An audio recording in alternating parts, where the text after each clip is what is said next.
ವಿಧಾನಸಭೆಯ ಕಡತಗಳಿಗೆ ಹಿಂದೆಂದೂ ಸೇರಿರದಂತ ದಾಖಲೆಯೊಂದು ಇವತ್ತು ಸೇರ್ಪಡೆ ಆಗಿದೆ. ಹೌದು, ವಿಧಾನಮಂಡಲದ ಜಂಟಿ ಅಧಿವೇಶನದಲ್ಲಿ 2 ಸಾಲಿನಲ್ಲಿ ಅಂತ ಅಂದ್ರೆ 37 ಸೆಕೆಂಡ್ಗೆ ಭಾಷಣ ಮುಗಿಸಿರುವ ರಾಜ್ಯಪಾಲರು ಸರ್ಕಾರ ಕೊಟ್ಟ ಪೂರ್ತಿ ಭಾಷಣವನ್ನು ಓದೋದಕ್ಕೆ ಬಿಲ್ಕುಲ್ ನಿರಾಕರಿಸಿಬಿಟ್ರು. ನಿನ್ನೆಯೇ ಸರ್ಕಾರದ ಭಾಷಣಕ್ಕೆ ಆಕ್ಷೇಪವನ್ನ ಎತ್ತಿದ್ದ ಗವರ್ನರ್ ಇವತ್ತು ವಿಧಾನಸಭೆಗೆ ಆಗಮಿಸಿ ಹೀಗೆ ಬಂದು ಹಾಗೆ ಹೋದ್ರು. ರಾಜ್ಯಪಾಲರ ನಡೆಗೆ ಕಾಂಗ್ರೆಸ್ ಕೆರಳಿ ಕೆಂಡವಾಗಿದೆ, ಕರ್ತವ್ಯ ಉಲ್ಲಂಘನೆ ಅಂತ ಇದೆ. ಬಿಜೆಪಿ ರಾಜ್ಯಪಾಲರ ನಡೆಯನ್ನ ಸಮರ್ಥಿಸಿಕೊಳ್ತಾ ಇದೆ.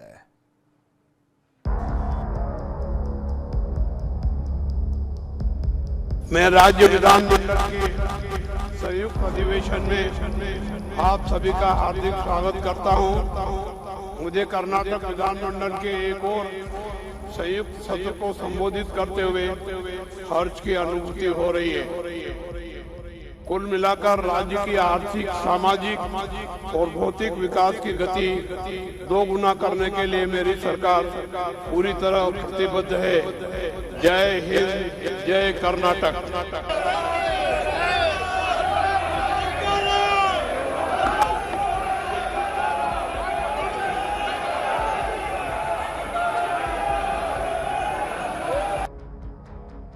ಇಂಥ ಸನ್ನಿವೇಶ ಘಟಿಸಿರಲಿಲ್ಲ, ಇಂಥ ಘಟನೆ ನಡೆದಿರಲಿಲ್ಲ, ಇಂಥ ಬೆಳವಣಿಗೆ ಇತ್ತೀಚಿನ ದಿನಗಳಲ್ಲೇ ಆಗಿರಲಿಲ್ಲ. ಕರ್ನಾಟಕ ವಿಧಾನಮಂಡಲದ ಜಂಟಿ ಅಧಿವೇಶನದಲ್ಲಿ ಸರ್ಕಾರದ ಜೊತೆಗೆ ಸಂಘರ್ಷಕ್ಕಿಳಿದು ಪೂರ್ತಿ ಭಾಷಣ ಓದದೆ ರಾಜ್ಯಪಾಲರು ಹೊರನಡೆದ ದೃಶ್ಯ ವಿಧಾನಸಭೆಯಲ್ಲೇ ದಾಖಲಾಗಿರಲಿಲ್ಲ. ಆದ್ರೆ ಇವತ್ತು ಅಂತಹ ಐತಿಹಾಸಿಕ ಘಟನೆಗೆ ಇಡೀ ಕರ್ನಾಟಕ ಸಾಕ್ಷಿಯಾಗಿದೆ. ತಮಿಳುನಾಡು, ಕೇರಳದಲ್ಲಾಗ್ತಿರೋ ಗವರ್ನಮೆಂಟ್ ವರ್ಸಸ್ ಗವರ್ನರ್ ನಡುವಿನ ಸಂಘರ್ಷಕ್ಕೆ ಕರ್ನಾಟಕವೂ ಸೇರಿಕೊಂಡಿದೆ. सरकार सिद्धपಡಿಸಿದ ಭಾಷಣ पूर्ति ಓದದ गवर्नर और भौतिक विकास की गति 2 गुना करने के लिए मेरी सरकार पूरी तरह प्रतिबद्ध है। ಸಂವಿಧಾನದ ವಿಧಿಗಳಿಗೆ ವಿರೋಧ ಮಾಡಿದ್ದಾರೆ. 2 ಸಾಲು ಓದಿ 37 ಸೆಕೆಂಡ್ಗೆ ಹೊರನಡೆದ ರಾಜ್ಯಪಾಲರು. जय हिंद, जय कर्नाटक।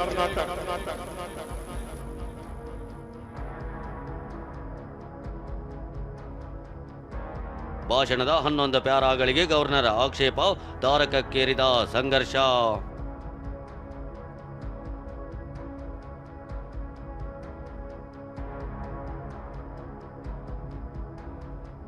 ಎಸ್, ಕರ್ನಾಟಕ ವಿಧಾನಸಭೆ ಇವತ್ತು ಐತಿಹಾಸಿಕ ಘಟನೆಗೆ ಸಾಕ್ಷಿಯಾಗಿದೆ. ರಾಜ್ಯಪಾಲರು ತೆಗೆದುಕೊಂಡ ನಿರ್ಧಾರ ಹೊಸ ಸಂದಿಗ್ಧ ಪರಿಸ್ಥಿತಿಯನ್ನ ನಿರ್ಮಾಣ ಮಾಡಿದೆ. ತಮಿಳುನಾಡು, ಕೇರಳದಂತೆ ಕರ್ನಾಟಕದಲ್ಲೂ ರಾಜ್ಯಪಾಲ ವರ್ಸಸ್ ಸರ್ಕಾರದ ನಡುವಿನ ಸಂಘರ್ಷಕ್ಕೆ ನಾಂದಿ ಹಾಡಿದೆ. ಈ ಹಿಂದೆಯೂ ಹಲವು ರಾಜ್ಯಪಾಲರು ಭಾಷಣ ಓದದೆ ಅರ್ಧಕ್ಕೆ ಮೊಟಕುಗೊಳಿಸಿರಬಹುದು. ಆದರೆ ಕೇಂದ್ರ ಸರ್ಕಾರದ ವಿರುದ್ಧ ಧ್ವಂಸ, ವಿನಾಶ, ವಂಚನೆ, ಬಂಡವಾಳಶಾಹಿ ಸೇರಿದಂತೆ ಹಲವು ಪದಗಳಿವೆ ಅಂತ ಸರ್ಕಾರ ನೀಡಿದ ಭಾಷಣಕ್ಕೆ ರಾಜ್ಯಪಾಲ ತಾವರ್ ಚಂದ್ ಗೆಹ್ಲೋಟ್ ಆಕ್ಷೇಪ ಎತ್ತಿದ್ರು. ಇವತ್ತು ಪೂರ್ತಿ ಭಾಷಣ ಓದದೆ ಹೊರ ನಡೆದಿದ್ರು.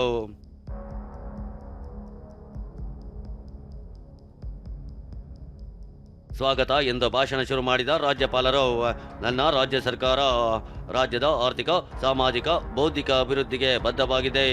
ಅಭಿವೃದ್ಧಿಯನ್ನ ಸರ್ಕಾರ 2 ಪಟ್ಟು ಹೆಚ್ಚಿಸಲು ಕಟಿಬದ್ಧವಾಗಿದೆ ಅಂತ ಹೇಳಿ ಜೈ ಹಿಂದ್, ಜೈ ಕರ್ನಾಟಕ ಅಂತ ಭಾಷಣ ಮುಕ್ತಾಯಗೊಳಿಸಿದ್ರು. जय हिंद, जय कर्नाटक। ರಾಜ್ಯಪಾಲರ ಈ ನಡೆ, ವಿಧಾನಸಭೆಯ ಈ ಸನ್ನಿವೇಶ ಏಕಾಏಕಿ ನಡೆದಿದ್ದಲ್ಲ. ನಿನ್ನೆ ಸಂಜೆಯೇ ರಾಜ್ಯಪಾಲರು ಸರ್ಕಾರ ಸಿದ್ಧಪಡಿಸಿದ ಭಾಷಣದ 11 ಪ್ಯಾರಾಗಳಿಗೆ ಆಕ್ಷೇಪ ಎತ್ತಿದ್ರು. ಮಾರ್ಪಾಡು ಮಾಡುವಂತೆ ಮನವಿ ಮಾಡಿದ್ರು.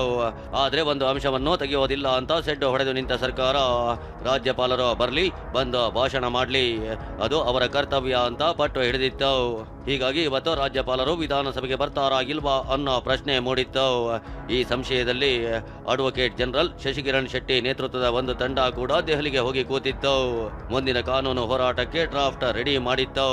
ಆದ್ರೆ ಇವತ್ತು ಜಂಟಿ ಅಧಿವೇಶನಕ್ಕೆ ಬರುವ ಮೂಲಕ ರಾಜ್ಯಪಾಲರು ಒಂದು ಸಾಂವಿಧಾನಿಕ ಬಿಕ್ಕಟ್ಟಿಗೆ ಅಂತ್ಯವಾಡಿದ್ರು. ರಾಜ್ಯಪಾಲರು ಬರ್ತಿದ್ದಂತೆ ರಾಜ್ಯ ಸರ್ಕಾರ ಗೌರವಾನ್ವಿತವಾಗಿ ಸ್ವಾಗತ ಮಾಡ್ತಾವ್.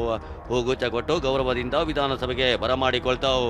ಇನ್ನೇನು ಬಂದ್ರು, ಎಲ್ಲವೂ ಸುಸೂತ್ರವಾಗಿ ಮುಗಿದು ಹೋಯ್ತು ಅಂತ ಅಂದುಕೊಳ್ಳುವಾಗ್ಲೇ ರಾಜ್ಯಪಾಲರು 2 ಸಾಲು ಭಾಷಣ ಮಾಡಿ ಹೊರ ನಡೆದ್ರು.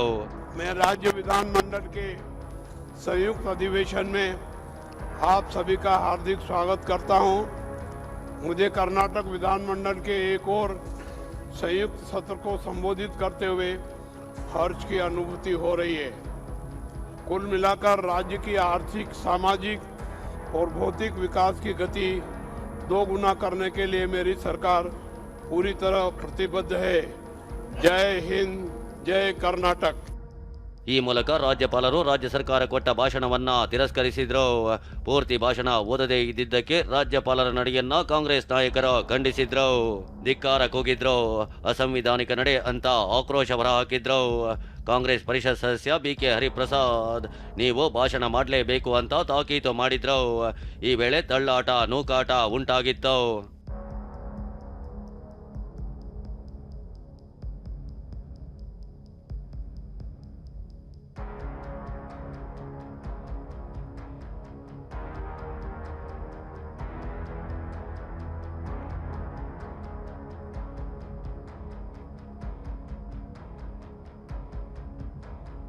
ರಾಜ್ಯಪಾಲರು ಸರ್ಕಾರ ಕೊಟ್ಟ ಭಾಷಣವನ್ನ ಪೂರ್ತಿಯಾಗಿ ಓದದೇ ಇರೋದು ಕಾಂಗ್ರೆಸ್ ಕಣ್ಣು ಕೆಂಪಗಾಗಿಸಿದೆ. ಗವರ್ನರ್ ಸ್ಪಷ್ಟವಾಗಿ ಸಂವಿಧಾನವನ್ನ ಉಲ್ಲಂಘನೆ ಮಾಡಿದ್ದಾರೆ ಅಂತ ಕೈಪಡೆ ಆರೋಪ ಮಾಡ್ತಿದೆ. ಈ ಬಗ್ಗೆ ಮಾತನಾಡಿರುವ ಸಿಎಂ ಸಿದ್ದರಾಮಯ್ಯ ತಾವೇ ಸಿದ್ಧಪಡಿಸಿದ ಭಾಷಣ ಮಾಡಿದ್ದಾರೆ, ರಾಜ್ಯಪಾಲರು ಸಂವಿಧಾನ ವಿಧಿಗಳಿಗೆ ವಿರೋಧವಾಗಿ ನಡೆದುಕೊಂಡಿದ್ದಾರೆ ಎಂದಿದ್ದಾರೆ. ಕೈ ನಾಯಕರು ಅವಿಶ್ವಾಸ ನಿರ್ಣಯ ಮಂಡಿಸುವಂತೆ ಆಗ್ರಹ ಮಾಡಿದ್ದಾರೆ. ಅವರೇ ತಯಾರು ಮಾಡಿದಂತ ಒಂದು ಪ್ಯಾರಾ ಭಾಷಣವನ್ನು ಓದಿ ಸಂವಿಧಾನದ ವಿಧಿಗಳಿಗೆ ವಿರೋಧ ಮಾಡಿದ್ದಾರೆ. ಜಂಟಿ ಅಧಿವೇಶನದಲ್ಲಿ ಮಾನ್ಯ ರಾಜ್ಯಪಾಲರು ಸಂವಿಧಾನದ 176 ಅನುಚ್ಛೇದ ಏನಿದೆ ಅದನ್ನು ಪೂರ್ಣ ಪ್ರಮಾಣದಲ್ಲಿ ಉಲ್ಲಂಘನೆ ಮಾಡಿ ಸಂವಿಧಾನಕ್ಕೆ ಅಪಚಾರ ಮಾಡಿದ್ದಾರೆ. ಅವಿಶ್ವಾಸ ನಿರ್ಣಯ ಮಂಡಿಸಬೇಕು. ನಿರ್ಣಯ ಮಾಡಲಿಕ್ಕೆ ಎಲ್ಲ ಪ್ರಾವಧಾನಗಳು ಸಹ ಸಂವಿಧಾನದಲ್ಲಿದೆ. ಕೌಲನ್ ಶಕ್ತರ್ ಅಂದರೆ ಪ್ರೊಸೀಜರ್ಸ್ ಆ್ಯಂಡ್ ಪ್ರೆಸಿಡೆನ್ಸ್ ಅಂತೇಳಿ ಕೌಲನ್ ಶಕ್ತರ್ 6 ವಾಲ್ಯೂಮ್ ಬರೆದಿದ್ದಾರೆ.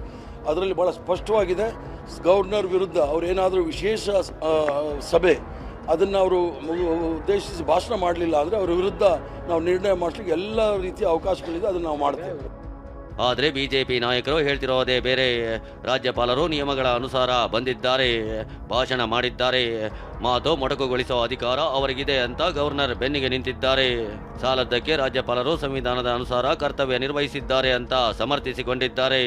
ಇವತ್ತು ಗವರ್ನರ್ ಅವರು ಅವರ ಮಾತುಗಳಲ್ಲಿ ಅದನ್ನು ಲೇ ಮಾಡಿ ಧನ್ಯವಾದ ಹೇಳಿ ಹೊರಟಿದ್ದಾರೆ. ಆ ಸರ್ಕಾರದ ಒಂದು ಭಾಷಣವನ್ನ ಲೇ ಮಾಡಿ ಹೋಗೋ ಅಧಿಕಾರ ಅವ್ರಿಗಿದ್ದೇ ಇದೆ. ಇವತ್ತು ರಾಜ್ಯಪಾಲರ ನಡೆ ಒಕ್ಕೂಟ ವ್ಯವಸ್ಥೆಯ ಪರವಾಗಿದೆ. ಸಂವಿಧಾನವನ್ನು ಎತ್ತಿ ಹಿಡಿಯತಕ್ಕಂಥ ಕೆಲಸವನ್ನ ಅವರು ಮಾಡಿದ್ದಾರೆ, ಅದನ್ನ ನಾವು ಸ್ವಾಗತ ಮಾಡ್ತೇವೆ. ಗೌರವಾನ್ವಿತ ರಾಜ್ಯಪಾಲರು ಸಂವಿಧಾನಬದ್ಧವಾಗಿರ್ತಕ್ಕಂಥ ಅವರ ಕರ್ತವ್ಯವನ್ನು ಅವರು ಸರಿಯಾಗಿ ನಿರ್ವಹಿಸಿದ್ದಾರೆ. ಆದರೆ ರಾಜ್ಯಪಾಲರಿಗೆ ಸದನದ ಹೊರಗಡೆನೂ ಕೂಡ ನೀವು ಅಪಮಾನ ಮಾಡ್ತೀರಿ. ರಾಜ್ಯ ಸರ್ಕಾರ ಹಾಗೂ ರಾಜ್ಯಪಾಲರ ನಡುವಿನ ಸಂಘರ್ಷಕ್ಕೆ ಅನೇಕ ರಾಜ್ಯಗಳು ಸಾಕ್ಷಿಯಾಗಿವೆ. ತಮಿಳುನಾಡು ಹಾಗೂ ಕೇರಳ ಕೂಡ ಮೊನ್ನೆಯಷ್ಟೇ ಇಂತಹ ಬಿಕ್ಕಟ್ಟು ಎದುರಿಸಿದೆ. ಆದರೆ ಕರ್ನಾಟಕ ಈ ಪಟ್ಟಿಗೆ ಹೊಸ ಸೇರ್ಪಡೆ. ಇದೇ ವಿಚಾರ ಕಾಂಗ್ರೆಸ್ ಬಿಜೆಪಿ ನಡುವೆ ಒಕ್ಕೂಟ ಸಮರ ಸಾರುವಂತೆ ಮಾಡಿದೆ. ಪ್ರಸನ್ನ ಗಾಂವ್ಕರ್ ಜೊತೆ ಪ್ರಮೋದ್, TV9 ಬೆಂಗಳೂರು. ಇನ್ನು ರಾಜ್ಯಪಾಲರು 2 ಸಾಲು ಭಾಷಣವನ್ನ ಮುಗಿಸಿ ಹೊರ ಹೋಗ್ತಾ ಇದ್ದಾಗ ದೊಡ್ಡ ಹೈಡ್ರಾಮವೇ ನಡೆದು ಹೋಯಿತು. ಬಿಕೆ ಹರಿಪ್ರಸಾದ್ ಅಂತೂ ರಾಜ್ಯಪಾಲರ ಎದುರೇ ನಿಂತುಬಿಟ್ರು. ಈ ಎಲ್ಲ ಬೆಳವಣಿಗೆಗಳನ್ನ ಬಿಜೆಪಿ ಖಂಡಿಸಿತು. ಕಾಂಗ್ರೆಸ್ ನಾಯಕರದ್ದು ಗೂಂಡಾಗಿರಿ ಅಂತ ಆರೋಪಿಸಿದೆ. ಮತ್ತೊಂದು ಕಡೆ ಬಿಕೆ ಹರಿಪ್ರಸಾದ್ ಅವರ ಬಟ್ಟೆ ಕೂಡ ಹರಿದೋಗಿತ್ತು. ಇದನ್ನು ಹರಿದಿರೋದು ಬಿಜೆಪಿ ಗೂಂಡಾಗಳು ಅಂತ ಅವರು ಪ್ರತ್ಯಾರೋಪವನ್ನು ಮಾಡೋಕೆ ಶುರು ಮಾಡಿದ್ರು.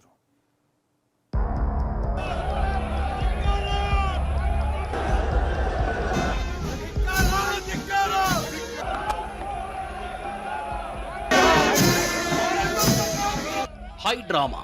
ರಾಜ್ಯ ವಿಧಾನಸಭೆಯಲ್ಲಿ ಇವತ್ತು ದೊಡ್ಡ ಹಂಗಾಮವೇ ನಡೆದು ಹೋಗಿದೆ. ಕಾಂಗ್ರೆಸ್ ಸದಸ್ಯರು ಅರ್ಧಂಬರ್ಧ ಭಾಷಣ ಮಾಡಿ ಹೋಗ್ತಿದ್ದ ರಾಜ್ಯಪಾಲರನ್ನ ಅಡ್ಡಗಟ್ಟಿದ್ದಾರೆ. ಬಿಕೆ ಹರಿಪ್ರಸಾದ್ ಅಂತೂ ಗವರ್ನರ್ಗೆ ಕೈ ಬೆರಳು ತೋರಿಸಿಯೇ ಆಕ್ರೋಶ ಹೊರ ಹಾಕ್ತಿದ್ದಾರೆ.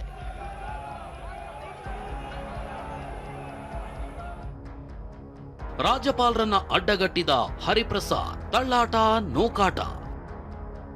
ಸದನಕ್ಕೆ ನುಗ್ಗಿದ ಗವರ್ನರ್ ಭದ್ರತಾ ಪಡೆ, ಹರಿದ ಹರಿಪ್ರಸಾದ್ ಬಟ್ಟೆ.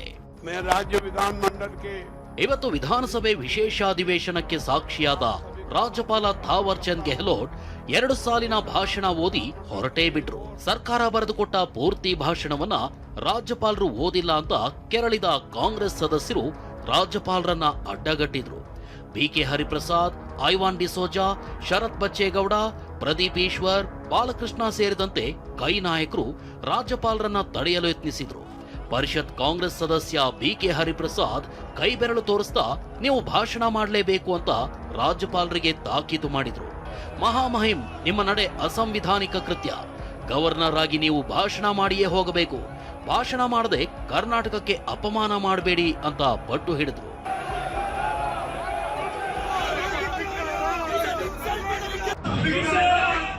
ಇದೇ ವೇಳೆ ತಳ್ಳಾಟ ನೂಕಾಟ ನಡೆದು ಹೋಯಿತು.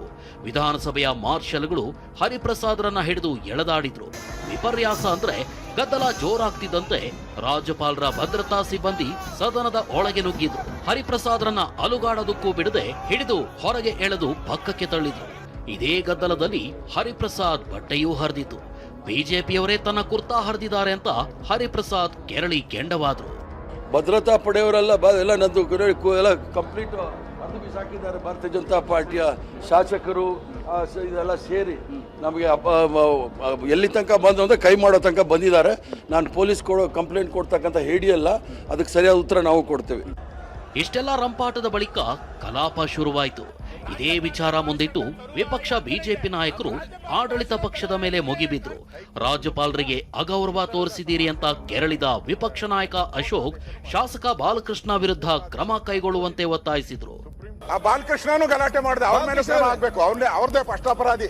ಏವನ್ ಅವ್ರನ್ನೇ ಮಾಡಿದಿರಿ ನಾವು. ಸ್ಪೀಕರ್ ಮಾಡಿ ಅಧ್ಯಕ್ಷರೇ, ನಾನು ನಿಮ್ಮ ಹತ್ರ ಹೇಳೋಂಥದ್ದು ಅಧ್ಯಕ್ಷರೇ, ಆಯ್ತು ನಾನು ಹೇಳೋದು ನೀನ್ ಮಾಡಿರೋದಕ್ಕೆ ನೀನ್ ಮಾಡಿರೋದಕ್ಕೆ ನಾನು ಹೇಳಿರೋದು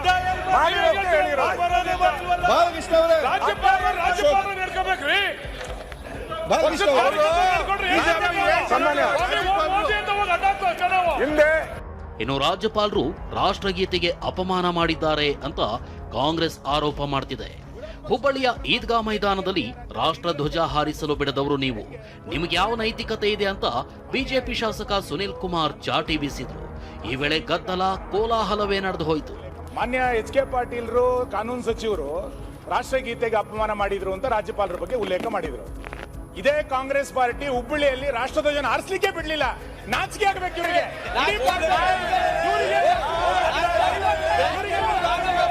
ಯಾವ ನೈತಿಕತೆ ಇದೆ ಅವರಿಗೆ?